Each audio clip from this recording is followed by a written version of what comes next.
Hello, everyone, and welcome to another edition of Real Estate Realities with the Rebel Broker. My name is Robert Whitelaw, and I am the Rebel Broker, licensed real estate broker right here in California, located here in Santa Clara County, or Silicon Valley to some folks. I've been serving this area for about 30 years plus a bit, and ready and able to help you with any real estate buying, selling, or investing needs that you might have. So feel free to check in with me if I can help in any of those areas.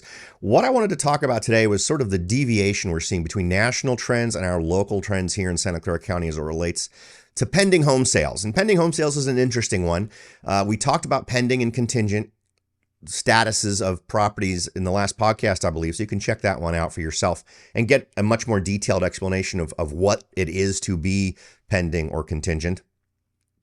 But what it basically means in short terms is an offer has been accepted, and we're now in that period of time between when the offer was accepted and when escrow closes, where the buyer can do all of their verifications and make sure that everything's working out and they can complete getting their loan approved and all that other kind of wonderful stuff.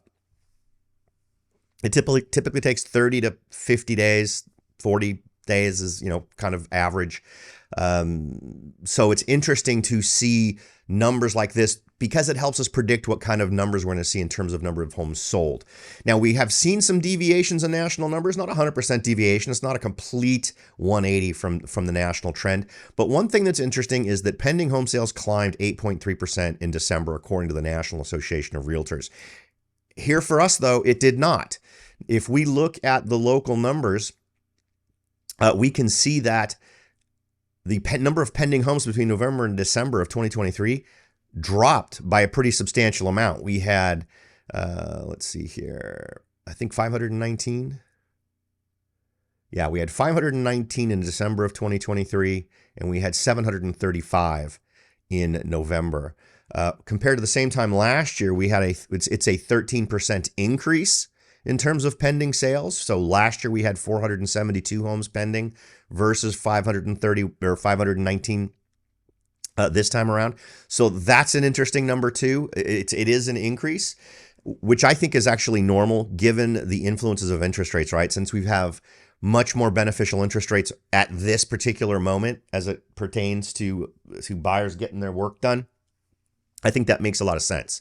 The fact that you can now get a loan for, in some cases, 2% lower than what you could get them for just a few months ago, I think makes a big deal to an awful lot of buyers. Another thing that's interesting is what's the trend we're going to see relating to more homes coming on the market. I know I'm getting more conversations from folks who are talking about listing their homes. And what's interesting is the conversations have taken a bit of a turn. I'm now talking to people who want to list their home for sale because of financial concern reasons, and not because they think they're going to miss the boat on the value of their home or these other things, which are similar to conversations I've had in the past over the last couple of years. No, these conversations are things like, my employment situation is changing or has changed, or I am concerned about these financial problems. So it becomes more of an urgent thing. And when you see the general feeling of homeowners switch from, I can do it when it's convenient, I can do it when the numbers make sense in terms of having it as a choice. That's what has been happening over the last few years. Now, over the last month, what I've seen are more sellers coming out and saying, I'm arriving at a situation where I must sell my house. So those conversations come up, which is completely derailed some of those things that have kept people from listing their homes over the last couple of years. The worry about I have to become a buyer, that concern is no longer the number one I hear anymore. Folks are willing to say, well, you know what, if I sell my home, maybe I'll rent for a couple of years. A lot of folks who are selling are looking at relocating. When they do sell, they're going to move. In the majority case, they're going to move out of the state. Idaho, Utah, Arizona, Nevada, Texas, Florida. These are all the places that I'm hearing from potential sellers that's where they are planning to move once they get their home sold here in Silicon Valley. So where does that leave us? With the pending numbers down month to month compared to the rest of the country, which is very interesting. We are up more year over year, I believe, than the rest of the country. The rest of the country year over year saw a 1.3% increase, and we saw about a 13% increase. So definitely we are, when we compare year over year, very much higher numbers than the national average. The fact that the month-to-month trend has shown us going the other direction is an interesting one. So in terms of what this means for us, we can simply expect to see fewer homes getting sold in the upcoming months. Now, what's also interesting is we have some record low inventory numbers. We're down 28% from the same time last year in terms of total inventory, with lower pending numbers, meaning lower numbers of homes being taken off the market. That likely points to an increase in the number of homes currently staying on the market. Now, of course, since we've got low inventory numbers, that may or may not change things, but when you mix it with what I said a minute ago, where I'm seeing an uptick in the number of sellers interested in selling their homes, and for reasons that make it a mandatory move, not just an option for them, that indicates we may see an uptick in the inventory simply based on more homes coming onto the market. So we'll see what happens in January with new listings. New listings were up in December from the same time last year. It was 475 in December, and it was 377 last year. That's a 26% jump. So some interesting numbers indicating that we just might see with lower pending sales, lower homes getting sold, and increases in the number of homes being listed and going onto the market and then not being taken off the market as sold properties, it could be an interesting time for us as we see inventory increase. Now, the one wrinkle to this is that if we take a look at the total number of homes listed and the total number of homes sold, we can see that we had 475 homes listed in December and we had 664 homes sold. So we actually sold more homes than we listed. So we were definitely pulling down the inventory there. And what we're basically looking for at this point is, at what point does demand get satisfied on the part of buyers? And we are in a position where the stage is being set for us to meet that demand level. And once that demand level gets met, that's when we start to see property values potentially coming down. So this is a interesting moment where we're seeing different numbers moving different directions.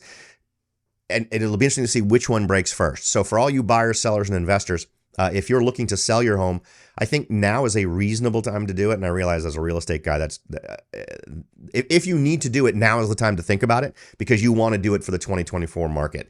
If you need to go onto the market later in the year, like in the winter, if you can, I would suggest you wait till 2025 so you can take advantage of the peak of the market. Because whenever you do it, in whatever year you decide to do it, you obviously want to pick the peak months for sellers, which is going to be late May, June, right in that ballpark is when you want to get onto the market at the very latest, so that you potentially get the best return in your value of your home.